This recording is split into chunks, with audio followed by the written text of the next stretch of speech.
Hey, salut les globus, je suis content de vous retrouver aujourd'hui pour un nouveau vlog. Et aujourd'hui dans ce vlog, je vais vous parler de quelque chose en particulier. Le fait d'être petit. Quels sont les inconvénients d'être petit? Ce que j'ai fait pour cette vidéo, j'ai demandé votre participation sur Instagram en vous posant une question. Pourquoi? Parce que j'ai voulu faire cette vidéo et c'est vrai que les difficultés quand on les vit au quotidien, on finit par plus s'en rendre compte. Donc du coup je me suis appuyé sur votre regard extérieur pour me dire Bernard, moi je pense que l'inconvénient d'être petit ce serait plutôt ça. Et c'est vrai qu'il y a des situations qui ont quand même été soulevées et qui m'ont plu et qui vont étoffer un petit peu les inconvénients que je vais vous citer dans cette vidéo. Le premier inconvénient quand on est petit, c'est de faire les courses.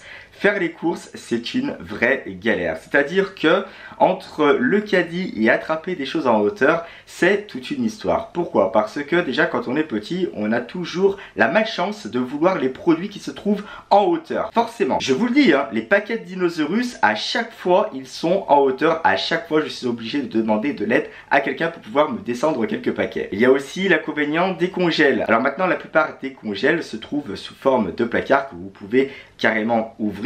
Mais avant, et pour la petite anecdote que je vous avais déjà citée dans une précédente vidéo, c'était les gros bacs où effectivement par malchance je suis tombé dedans quand j'ai voulu saisir un paquet de frites surgelées. Mais je vous renvoie sur la vidéo pour plus de détails. Pour le caddie c'est pareil, c'est la galère parce que déjà le caddie quand vous le poussez comme ça, vous avez la barre devant les yeux. C'est pas top, c'est pas fun, vous voyez personne. Vous avez du mal à voir ce qui se passe devant vous. Et c'est pareil, quand vous voulez mettre des articles dans votre caddie, vous allez prendre par exemple une boîte de conserve. Vous allez la mettre dans votre caddie. Ouais, il faut aller la récupérer derrière. Je fais comment? Alors j'essaye de me hisser sur le caddie, je bascule dedans. Je vais peut-être pas réitérer l'histoire du congélo non plus. Alors pour ça, il existe une petite astuce. Mais c'est vrai que cette astuce-là multiplie les manipulations. Qu'est-ce que je fais?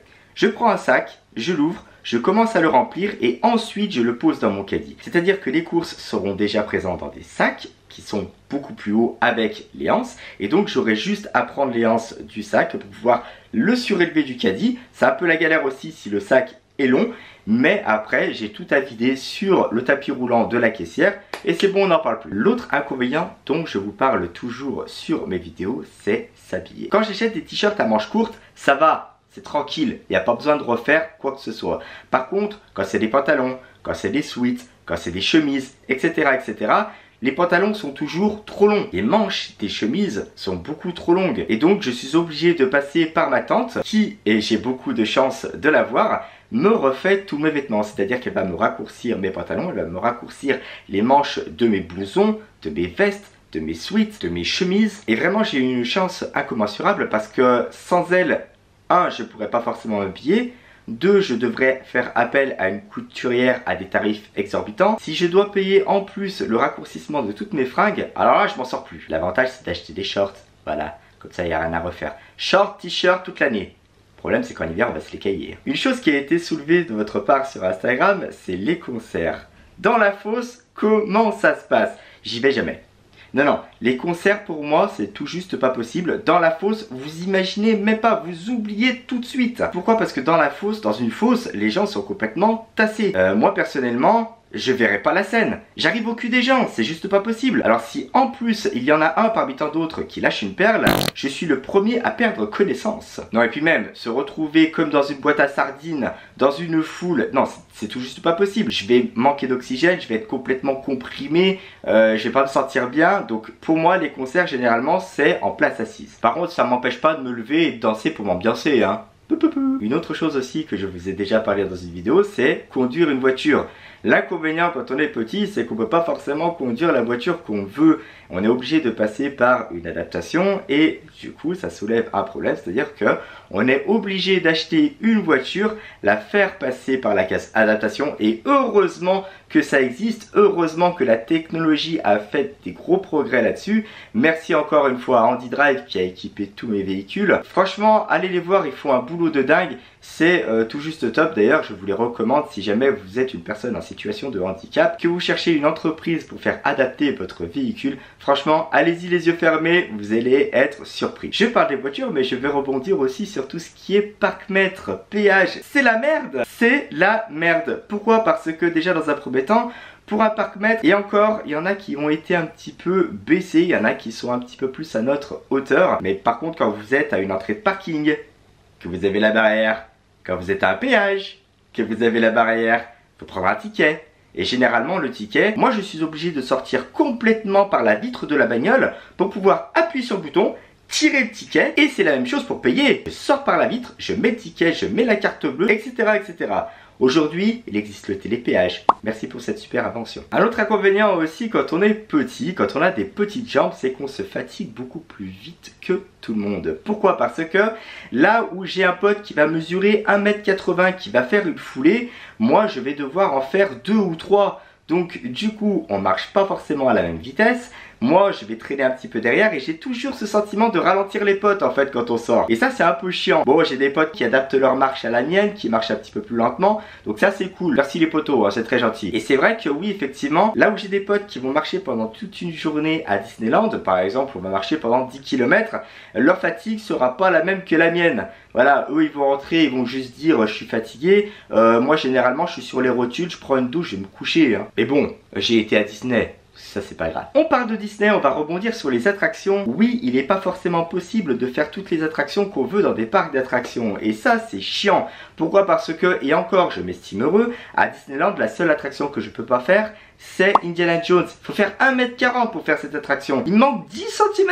Il me manque 10 cm pour la faire. Enfin bon, c'est la seule attraction que je peux pas faire à Disney. Donc ça va, c'est correct. Par contre, j'ose pas aller à Europa Park parce que il me semble qu'on m'a dit pendant les streams sur Twitch, ouais, j'ai été à Europa Park, c'est vrai que la taille dans les manèges, je sais pas si toi tu pourras les faire. Mais oui, effectivement, pour les parcs d'attractions, c'est pas forcément, on peut pas forcément faire tous les manèges. Tout comme les fêtes foraines, les auto-tamponneuses par exemple, j'ai pas les pieds qui touchent le sol. Il suffit qu'on me rentre dedans un peu violemment et que je sois passager. Personnellement, Bernard, il passe par-dessus la bagnole et se retrouve sur la piste. Oui, il y a du vécu, hein. Il y a du vécu, c'est déjà arrivé. Comme vous le savez, si vous me suivez sur Instagram, je vous avais déjà parlé de faire de la musculation en salle de sport. Et le problème est que les machines ne sont pas forcément adaptées à la petite taille. Pourquoi? Parce que il se peut qu'on se retrouve devant une machine pour faire travailler les jambes. Et déjà que l'assise est très profonde, j'avais les genoux qui tombaient pas correctement pour pouvoir passer les pieds au niveau débuté et pour pouvoir relever justement, pour faire ce geste de relevé de jambes. Et du coup, c'est vrai que c'était un appareil qui n'était pas forcément adapté. Pareil quand on était sur des sortes de petites presses, c'est-à-dire que on avait des presses qui étaient obliques. Quand je voulais par exemple charger la presse, je n'avais pas d'autre choix que de charger au minimum pour pouvoir prendre la presse et pour pouvoir commencer mes mouvements qui, eux, quand je descendaient déjà beaucoup plus loin que le minimum autorisé par la machine. Après, il y a quand même des machines qui sont adaptées, bon, les tapis roulants, mis à part le fait que le tableau de bord est un petit peu trop haut, mais ça c'est pas bien grave, on s'adapte. Il y avait les machines avec les marches aussi, les marches sont un petit peu trop hautes, c'est vrai que c'était un petit peu la galère pour en faire. Mais sinon après, quand on va dans une salle de sport, bon bah il y a de l'entraide aussi. Et donc du coup ça me permettait, quand je voulais faire du développé couché, j'avais toujours quelqu'un à proximité qui me donnait ma barre avec les haltères justement pour pouvoir la saisir et justement la reposer en toute sécurité par la suite. Un autre inconvénient, il y a aussi tout ce qui est tâches ménagères à la maison. Par exemple, faire les vitres. Je suis obligé de monter sur un escabeau, alors peut-être que là où d'autres monteront simplement sur une chaise, je peux vous assurer qu'un escabeau et une chaise, c'est pas du tout la même logistique quand vous faites vos vitres. Mais voilà, c'est pareil, il faut monter sur l'escabeau, il faut avoir le seau à proximité, il faut pouvoir nettoyer ses carreaux, etc., les sécher. Et c'est vrai que c'est toute une gymnastique, descendre, monter, etc., etc. Il faudrait vraiment que je pense à investir dans un robot laveur de vitres. C'est pareil, je vous ai fait une vidéo sur YouTube pour changer une ampoule. C'est pas la même logistique que pour des personnes de taille normale, entre guillemets. Là où vous allez monter simplement sur une chaise pour pouvoir changer une ampoule, moi je vais prendre un escabeau qui est rangé dans la chambre pour pouvoir l'amener dans la cuisine, pour pouvoir le déplier, pour pouvoir changer l'ampoule, ranger l'escabeau, etc., etc. Alors c'est pareil, c'est toute une logistique, mais on s'adapte. Une petite dédicace à Benoît qui a quand même osé, qui a porté ses baloches, qui m'a dit: c'est vrai que l'inconvénient d'être petit, c'est que tu ne peux pas forcément saisir la hache que tu as balancée au lancer de hache. Oui, effectivement, et encore une fois, merci Benoît d'avoir été là. Parce qu'il faut savoir que la plupart de mes lancers de hache, généralement c'était des lancers ratés. Donc les haches tombaient par terre, je pouvais les saisir. Par contre, quand je les réussissais, quand la hache plantait beaucoup trop haut, eh ben, c'était Benoît qui allait me la chercher. Et c'est vrai que oui, effectivement, dans cette activité là je me suis retrouvé quand même bien con quand je la plantais bien haut, je pouvais pas aller la chercher et ça c'était bien chiant. Après on va rebondir sur un sujet qui est le regard des autres quand on est petit. Oui, ça peut effectivement être pénible de devoir assumer le regard des gens sur la petite taille, sur le handicap ou même sur le fait de mesurer 1m40, 1m50. Voilà, c'est vrai que il y a d'autres personnes qui vont dire oh, en fait t'es tout petit, etc., etc. Il y a d'autres personnes qui vont se retourner sur vous. Mais bon, je pense qu'au travers de mes vidéos, vous savez que maintenant, le regard des gens, je m'en contrebalance. C'est vrai que ça peut être pesant parfois, mais ce n'est pas grave. Voilà, je pars du principe que c'est des gens qui sont mal informés sur la maladie. Et ça, voilà, on peut rien y faire. On reparle des potes. Généralement, quand vous allez boire un coup, boire un verre en ville, généralement, vous allez au bar. Voilà, et le bar, c'est pas possible. Personne ne boit. C'est comme en discothèque. En discothèque, généralement, fallait qu'il y ait des personnes qui soient à côté de moi en disant Madame, il y a quelqu'un quand même qui voudrait vous commander quelque chose. Et moi, j'étais là avec ma carte bleue. Bref. Ou alors, je prenais un petit peu de recul par rapport au bar pour qu'on puisse me voir. Donc voilà, ça c'était un peu chiant quand même. Un peu chiant aussi quand il y avait beaucoup de monde. Donc j'attendais qu'il y ait un petit peu moins de foule, ça c'est sûr. Et puis après, j'essayais de tendre ma carte bleue, j'essayais de montrer un petit peu ma main. Coucou, je suis là, pour pouvoir me faire servir quand même. Donc voilà, et dans les bars autres que les discothèques, c'est vrai que c'est pareil, c'est la même chose. Je peux pas boire un verre au comptoir. Le comptoir, il est beaucoup plus haut que moi. Et ça, c'est vrai que ça peut être pénible. Vous allez me dire, mais Bernard, t'as qu'à monter sur une chaise de bar. Vous avez vu la gueule des chaises de bar généralement, hein, c'est juste un petit tabouret. Il y a juste un tout petit marchepied qui vous fait gagner quoi, 10 cm.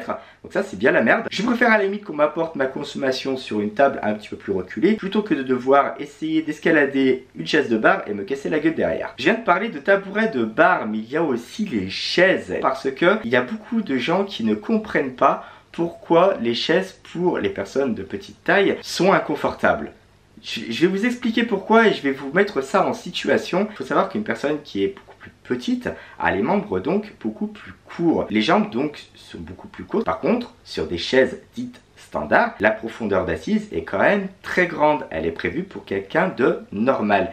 Et donc du coup, là où mes jambes sont plus courtes, si je veux m'asseoir au fond de ma chaise, la grosse problématique va être que mes jambes ne pourront pas plier. Je ne pourrai pas plier mes jambes, pourquoi? Parce que mes jambes sont trop courtes. Et inversement, si je m'avance sur la chaise pour que mes jambes tombent par terre, je ne pourrai pas avoir un appui sur le dossier de la chaise. Une autre chose aussi, qui dit jambes plus courtes, dit impossibilité de toucher par terre. Et ça peut être fatigant aussi. Ça, je l'ai ressenti quand j'ai refait adapter ma voiture avec le ravancement de pédale. J'ai fait mettre un faux plancher et rien que le fait de pouvoir toucher par terre pendant des heures de conduite, c'est beaucoup moins fatigant. Donc c'est vrai que généralement, pour une personne qui est beaucoup plus petite, on va peut-être préférer un petit tabouret pour permettre à nos pieds de toucher le sol et justement être moins fatigué. C'est des choses auxquelles on ne pense pas. Mais quand on est en situation, quand on se met en situation, ça paraît beaucoup plus logique. Voilà, je crois qu'on a fait le tour. Donc voilà les globules, c'était une vidéo pour vous citer les inconvénients et je suis sûr que j'en ai oublié plein. Mais vous avez bien participé au niveau d'Instagram aussi. Vous m'avez envoyé quand même pas mal de réponses et qui m'ont quand même bien aiguillé sur les choix d'inconvénients à vous citer dans cette vidéo. Ça c'était vraiment trop fun, franchement merci de votre aide, c'était bien cool. Voilà les globules, merci à tous d'avoir regardé cette vidéo jusqu'au bout, merci à tous pour tous vos likes, commentaires et partages sous toutes les vidéos, sachez que ça me fait vraiment extrêmement plaisir. Surtout les globules pour le bon soutien de la chaîne, n'hésitez pas à regarder les vidéos du début jusqu'à la fin parce que c'est ça l'important soutien pour moi. Et surtout n'oubliez pas que vous êtes unique et quels que soient vos rêves, n'abandonnez jamais. Ciao.